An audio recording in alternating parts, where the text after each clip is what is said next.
Pagkatapos ng 100 taon, lahat tayo ay nakalibing na. Amen? Nakalibing na rin, sigurado, ang ating mga minamahal, ang ating mga kamag-anak, ang ating mga kaibigan, ang ating mga kakilala. At pagkatapos ng 100 taon, iba na rin ang mga tao na nakatira sa ating mga bahay, sa ating mga tahanan na kung saan pinaghirapan nating pagawa at patayo. May mga ibang tao na rin ang magmamay-ari ng mga bagay ng ating mga inipon. Pagkatapos ng 100 taon, ang kotse na binayaran natin at inutang, wala na rin. Maaaring ito ay scrap, lata na, tinapon, o baka inilibing na rin. Pagkatapos ng 100 taon, yung ating trabaho na pinagpaguran, ini-stress, palaging iniisip, binigay na sa iba. O maaaring ang kumpanya na ating pinasukan ay wala na rin. Pagkatapos ng 100 taon, yung mga kaaway natin na kinaiinisan, nakabaon na rin. At pagkatapos ng 100 taon, kahit ang ating mga kaapu-apuhan, hindi man tayo maaalala, makikilala, o matatandaan. Pagkatapos nating mamatay, larawan na lang tayo. Makikita sa album, sa picture, nakasabit sa dingding. Maaaring makikita tayo, dadaan tayo sa Facebook feed ng ibang tao, pero hindi na tayo kilala. Pagkatapos ng 1 dekada, mawawala na rin ang ating mga larawan, ang ating mga alaala. Kung maiintindihan natin ang ating kinabukasan na mawawalang kwenta lahat ng ating mga inaalala dahil may katapusan na ang lahat, hindi ba magiging mas masaya tayo ngayon? Yung ating mga takot ngayon, pagkatapos ng 100 taon, wala na yan. At pagkatapos nating mamatay, yung ating mga pangamba, wala na ring kwenta. So tandaan natin ito, mga kapatid, that life is short and quick. Maiksi lang ang buhay at mabilis. Lalong-lalo na ito ay umiiksi at bumibilis dahil sa ating takot, pag-aalala at pangamba. Do not make your life shorter and quicker because of your constant worrying, panicking, and fearing.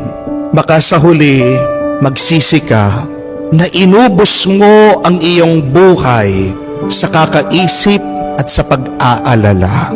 Jesus is challenging us to live life to the fullest, to make most of our life here on earth.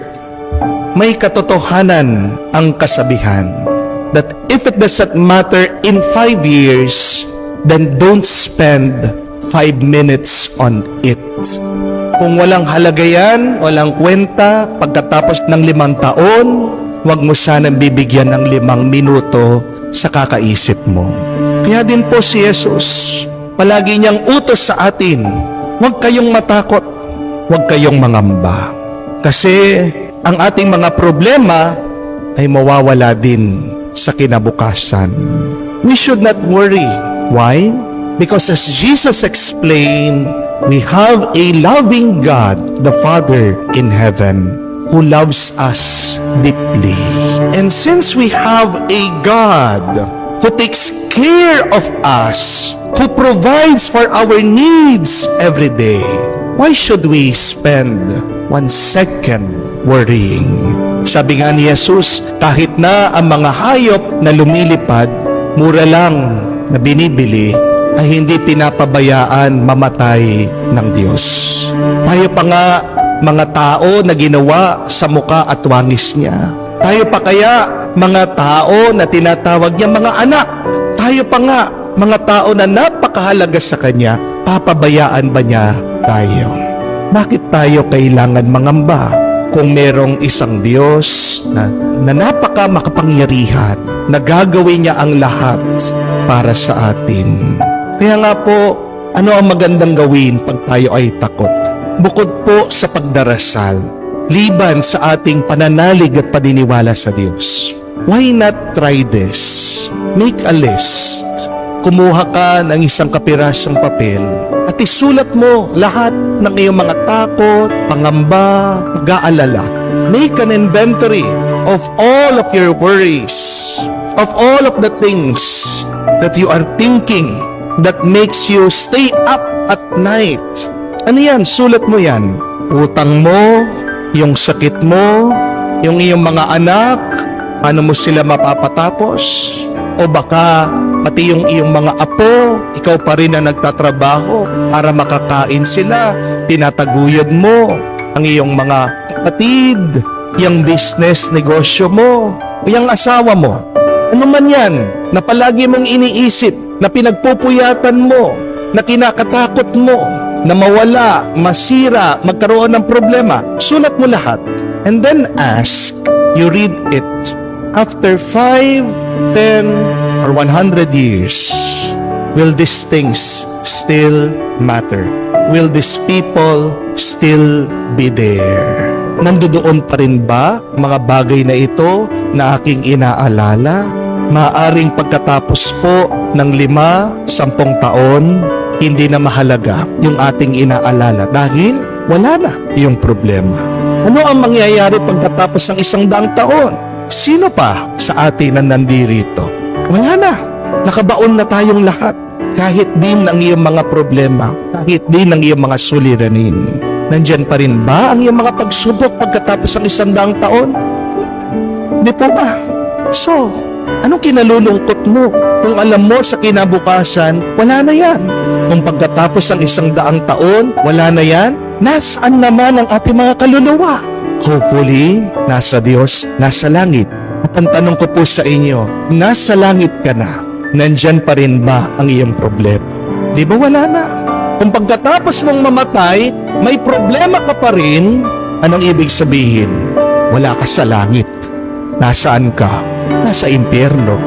Anong gagawin mo? Magdasal ka ngayon. Magpakadasal mo na maawa ang Diyos sa iyo para naman katapos natin dito sa mundo, payapa na tayo. Amen? Ang Diyos na ang bahala sa atin. At sabihin natin yan araw-araw sa ating sarili pag tayo ay nagdadasal para mataboy, para mawala, para maalis ang ating mga pag-aalala. Diyos na ang bahala. At kung ang Diyos na ang bahala, bakit ka pa mababahala? Di ba dapat wala ka nang inaalala? Kung alam mo, malakas at makapangyarihan ang Diyos sa tumutulong sa iyo. Do you want your worries to disappear? Then, allow God to worry about you. What should we worry in our life? Ang ating dapat inaalala sa ating buhay, simple lang. Paano ka maging masaya? Paano ka maging mabuti? Paano ka dapat magmahal sa iba? At paano mo dapat sundin at mahalin ang Diyos?